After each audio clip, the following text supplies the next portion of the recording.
Bien amigos, muy buenas noches. Estamos ya con nuestro invitado, el doctor Francisco Tudela. Pancho, buenas noches, gracias Muy por buenas acompañarnos. noches, Alfonso, y gracias por la invitación. Pancho, nosotros vemos este proceso electoral de muchas maneras y yo quería invitarte esta noche, a pedido de varias personas del público, para que tú con tu versación histórica, tu análisis sobre lo que ha ocurrido en los últimos años en el Perú, puedas darnos algunas luces sobre esto que estamos empezando a visualizar cada vez con más intensidad, que es una suerte de polarización de la política peruana, donde en un extremo está el fujimorismo y en otro extremo está una buena parte de la izquierda. Esto que apreciamos en los medios, que apreciamos en las candidaturas presidenciales, tiene un origen que podamos visualizar y explicar y que llega hasta ahora. Sí, yo creo que tiene un origen histórico claro y nítido que comienza el 3 de octubre de 1968, cuando el general Juan Velasco Alvarado da un golpe de Estado, instaura la revolución de las Fuerzas Armadas y nacionaliza toda la gran minería, toda la gran industria, la pesca, la banca, el 75% que era toda la gran banca, la tierra, cambia las condiciones de la ley de minería, construye gigantescos monopolios estatales, Minero Perú Comercial, EPCHAP, ESEP, etc. El abastecimiento de comida la gente lo hace el Estado, etc. Este gigantesco Estado socialista, porque eso y no otra cosa fue lo que hizo Velasco, más radical de lo que viven los venezolanos hoy en día, donde todavía hay gran empresa privada y hay banca. En el Perú se expropió todo, muy pocas cosas sobrevivieron porque eran muy chiquitas. Se expropiaron los supermercados, algunas pastelerías terminaron a través de la comunidad industrial expulsando a sus dueños y tomando los obreros el control. En fin, fue la socialización completa del poder. ¿De dónde sacaron las teorías? De la izquierda peruana, que desde la fundación del APRE en 1929 y la fundación del Partido Comunista por Eudosio Rabines en 1930, había sostenido todas estas tesis a las cuales se habían unido con poca responsabilidad distintos partidos en las décadas subsiguientes. La Democracia Cristiana, Acción Popular, en fin, sostenían las mismas tesis que el APRA y la izquierda comunista. ¿Y por qué no termina esto cuando ese gobierno militar concluye en el año 1980? ¿Por qué no termina esa toma de poder por el comunismo? Bueno, no, yo no diría el comunismo a secas, es un modelo socialista híbrido como el que podría haber en Yugoslavia en ese momento, ¿no? Yugoslavia es el modelo, dicho sea de paso, de este sistema. El hecho es que la izquierda toma el control del país. Es la que manda en todo este gigantesco sector público. Cuando se produce ya el final del régimen militar, se convoca una constitución mediante decreto ley, y el decreto ley ordena a los constituyentes incorporar todo esto a la Constitución. Se convocan elecciones, 1978, las primeras elecciones en las cuales yo voté. En esas elecciones gana más del 60% el APRA y el comunismo. El APRA de esa época no es el APRA de hoy. Todavía no ha caído el muro de Berlín, todavía no ha desaparecido la Unión Soviética.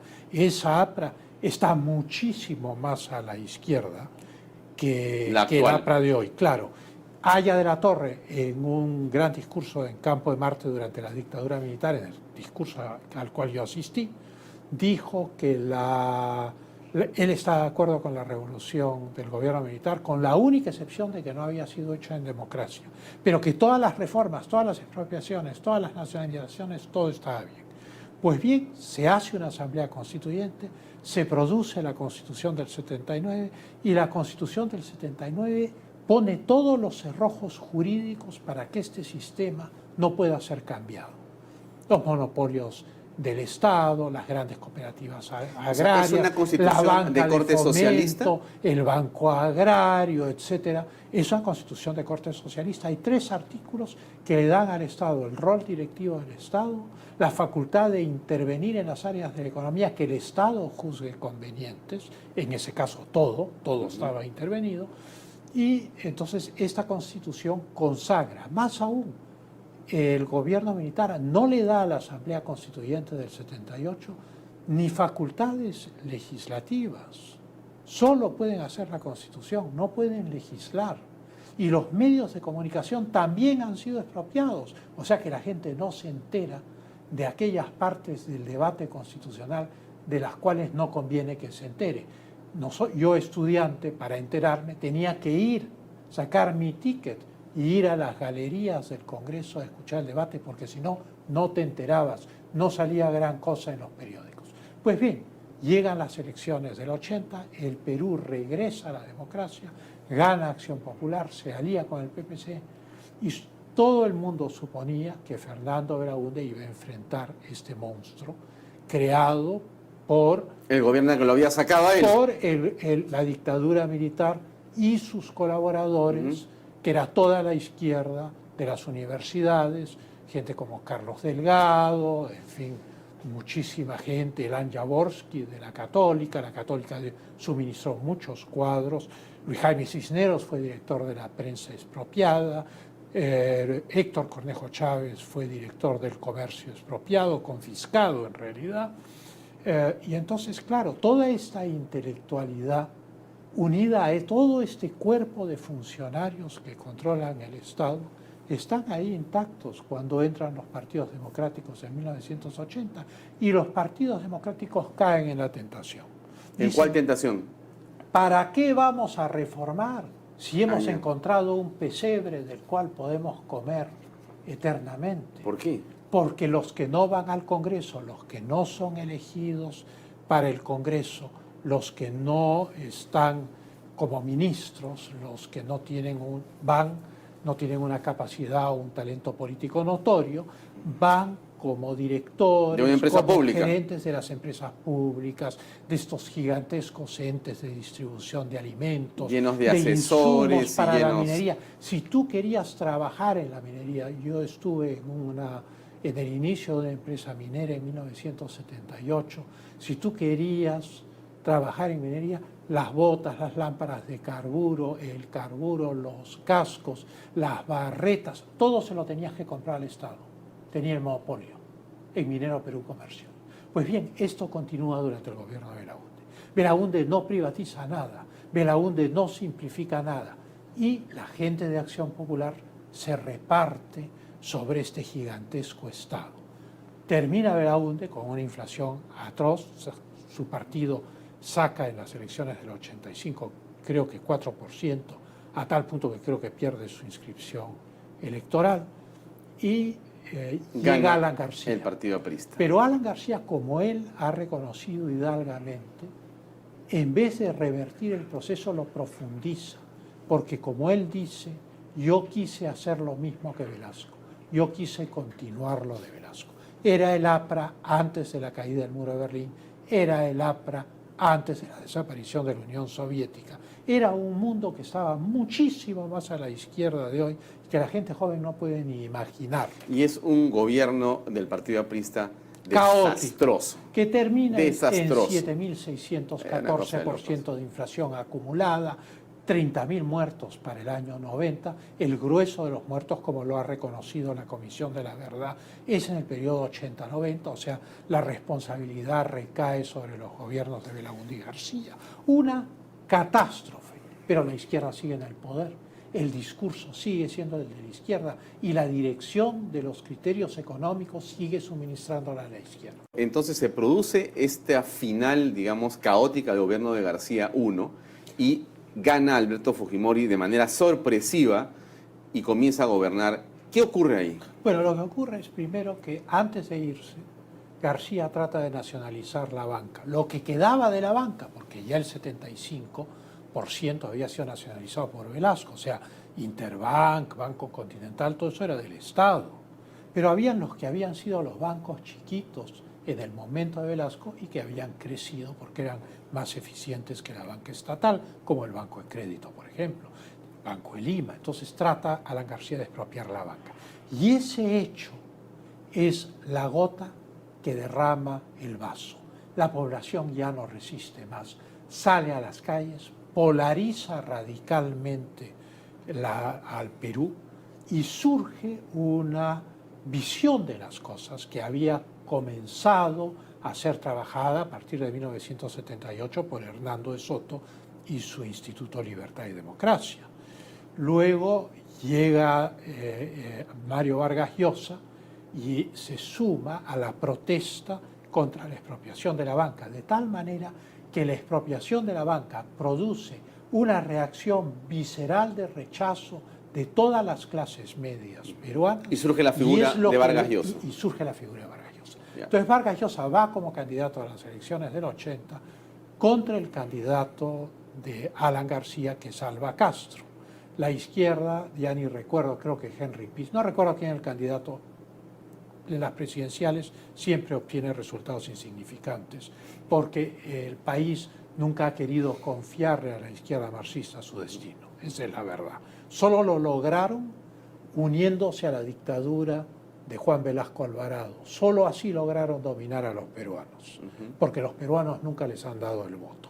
Pero bueno, y entonces se produce esta situación elección, donde aparece este candidato sorpresivo, Alba Castro contra Mario Vargas Llosa. Esa es la apariencia al comienzo de la elección.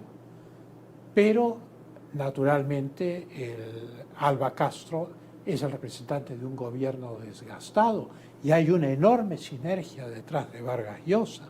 Parece que Vargas Llosa va a ganar, pero surge un candidato extraño, Alberto Fujimori, que se pasea con un tractor y promulga con un eslogan: honradez, tecnología y trabajo, el cambio sin el cambio. Es maquiavélico.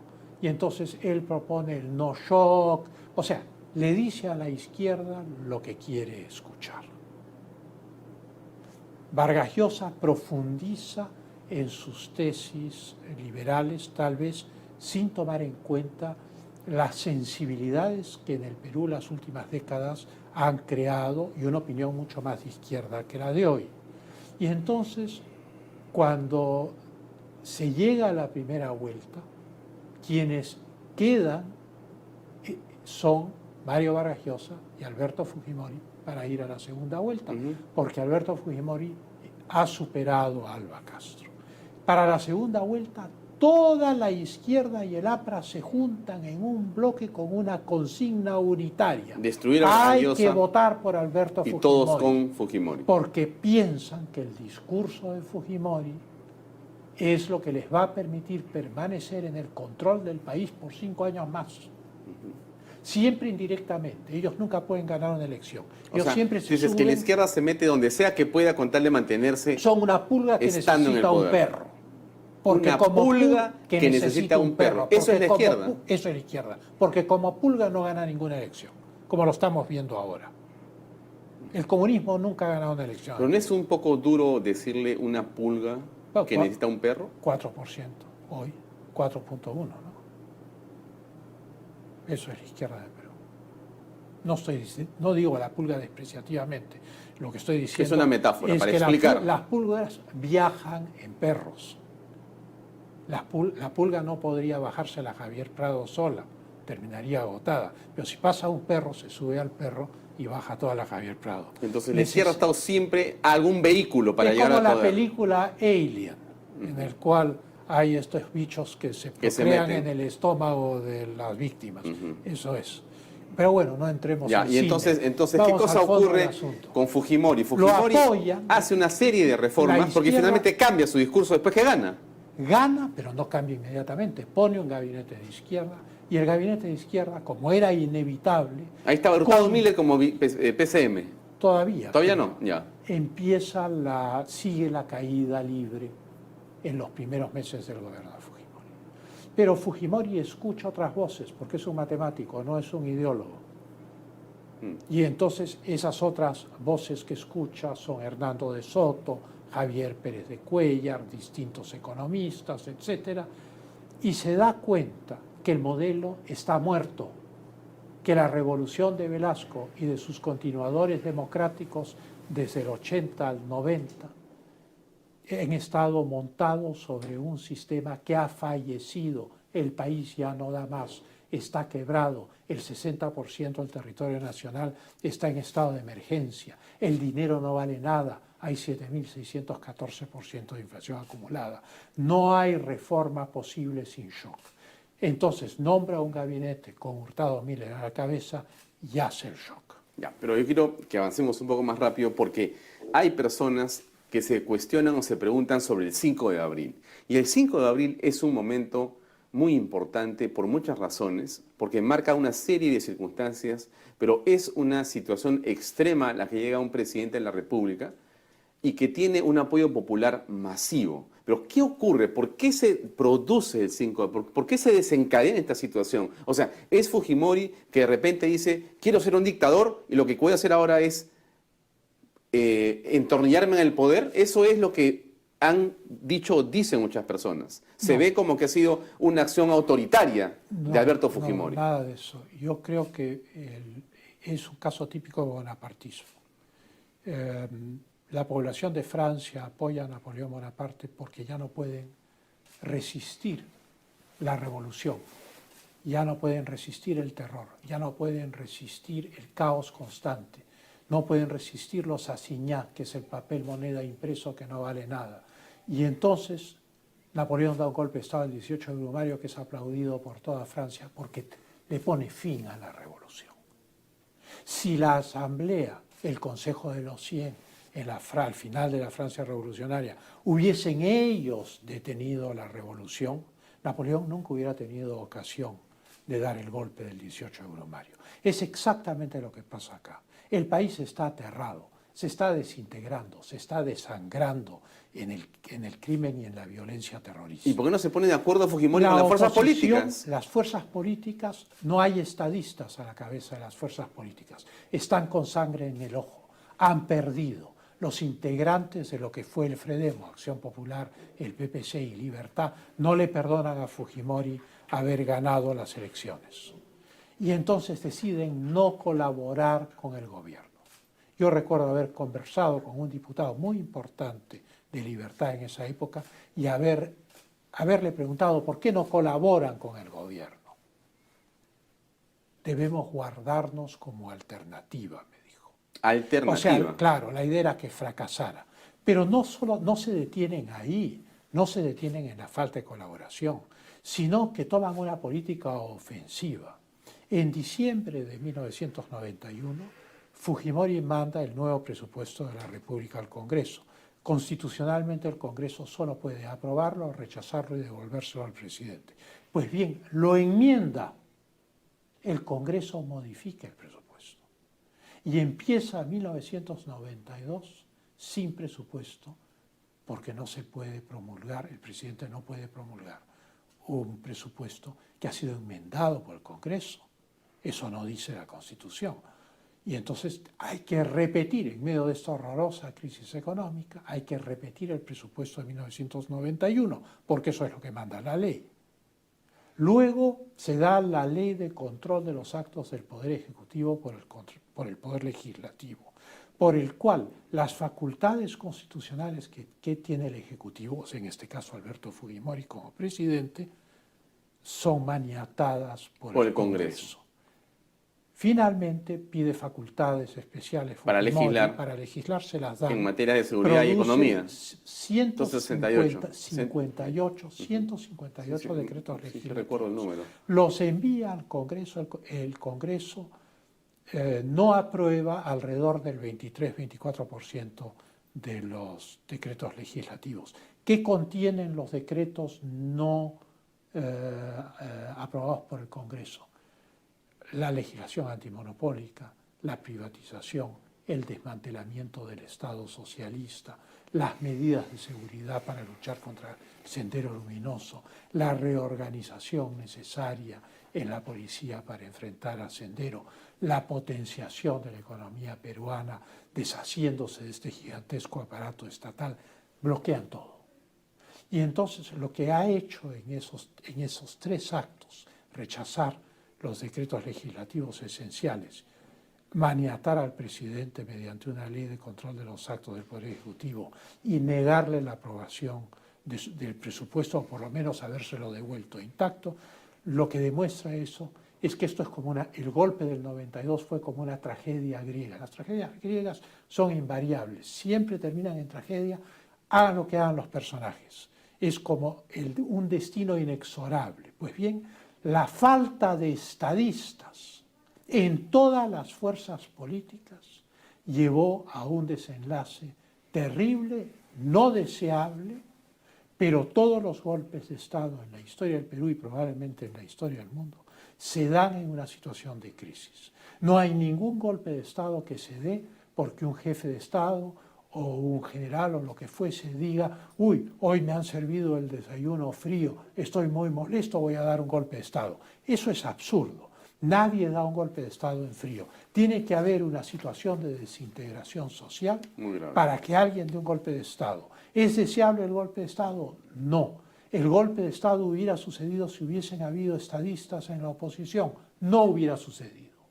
De tal manera que no es Fujimori el único responsable. Son todas las fuerzas políticas peruanas que son corresponsables del golpe del 5 de abril. Esto que tú explicas es el inicio de una serie de reformas en el gobierno del Alberto Fujimori. El gobierno de Reconstrucción Nacional, el gobierno de facto que ha cerrado el Congreso, dura 8 meses. Del 5 de abril hasta las elecciones de noviembre. En esos meses da legislación que, digamos, transforma en profundidad el Perú y que básicamente son aquellos decretos legislativos que el Congreso había negado. Que el Congreso había negado. Con el CCE. Pero con mucha más legislación. Vuelve el Congreso. Pero reacciona el mundo. Reacciona Europa, reacciona a los Estados Unidos, reacciona a toda América Latina y se pronuncian contra el golpe del 5 de abril.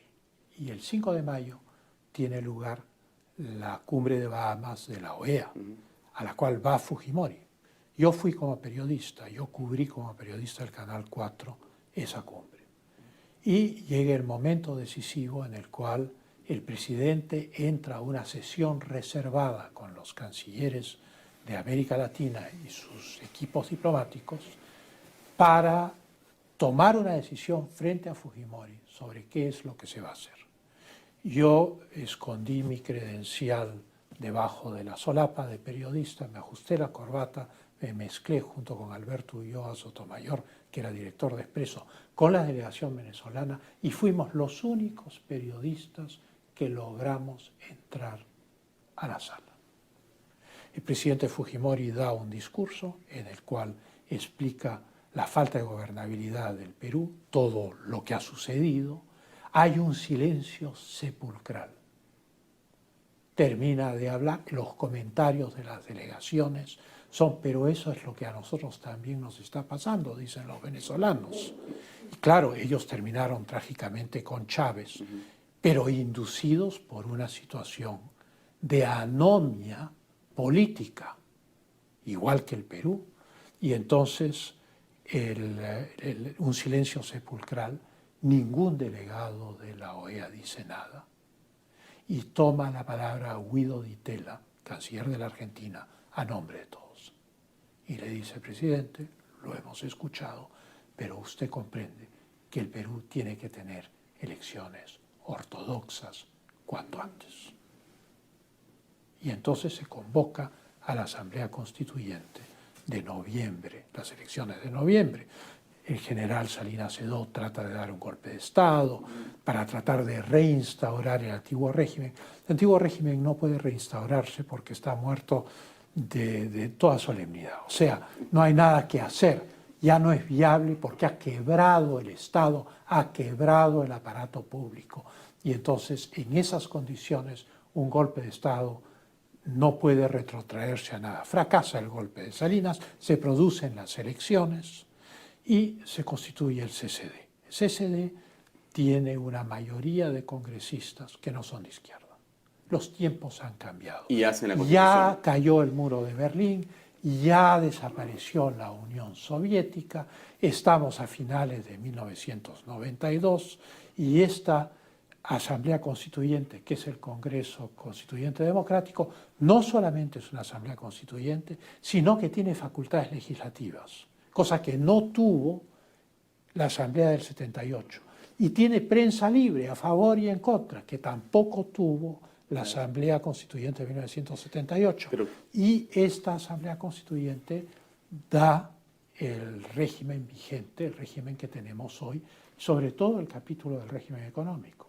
Quiero preguntarte una cosa, para venir a la presente Y ahí cambia el Perú. Cambia el Perú, por supuesto, vienen elementos diferentes. Pero la pregunta es, hay un grupo de candidatos o personas que mencionan el fujimorismo y ellos se autocalifican antifujimoristas y viven por ser antifujimoristas.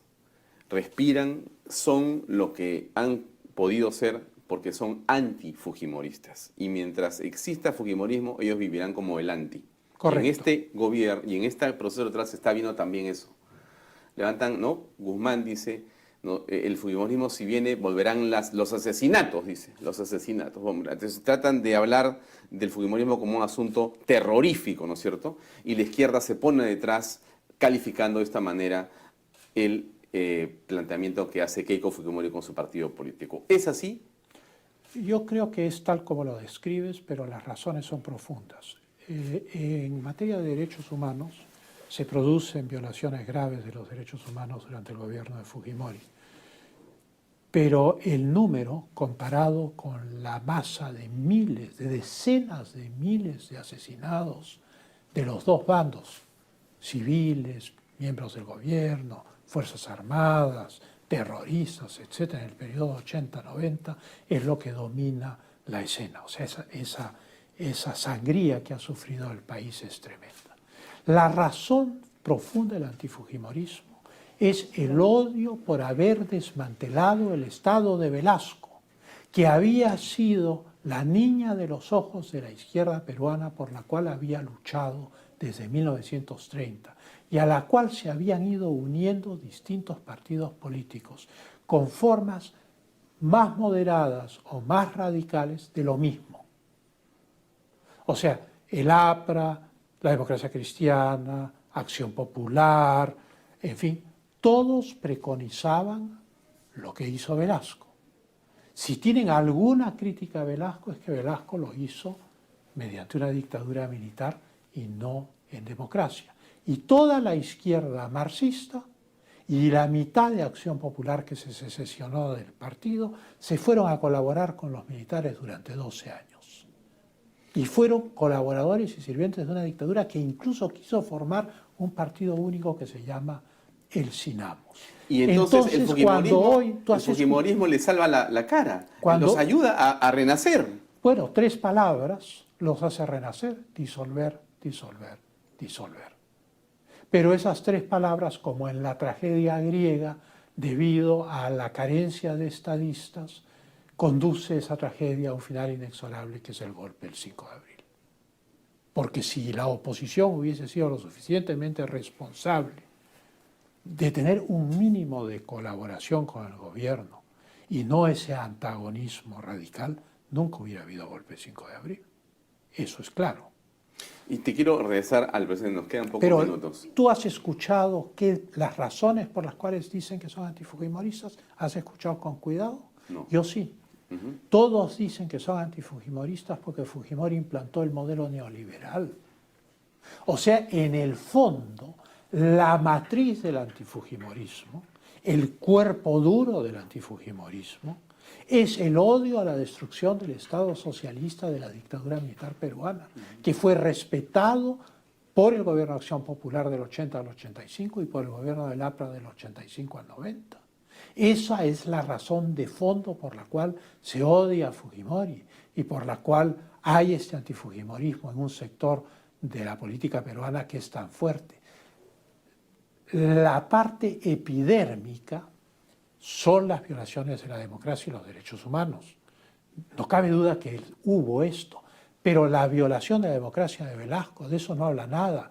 Nadie. Y cuando se inauguró la Comisión de la Verdad en la casa de José de la Ribagüero en Chorrillos, la foto que presidía el hall de entrada era la de Juan Velasco Alvarado, un golpista, un dictador, con el cual mucha gente que integró la Comisión de la Verdad fueron colaboradores y uno de ellos copresidente de la República y miembro de la Junta de Gobierno, el general Arias Graciani.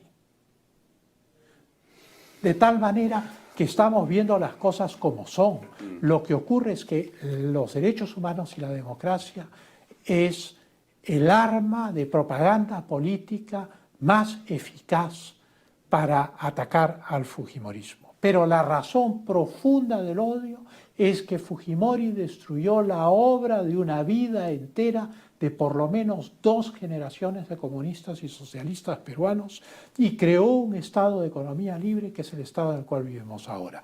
Esa es la verdadera razón por la cual se odia a Alberto Fujimori.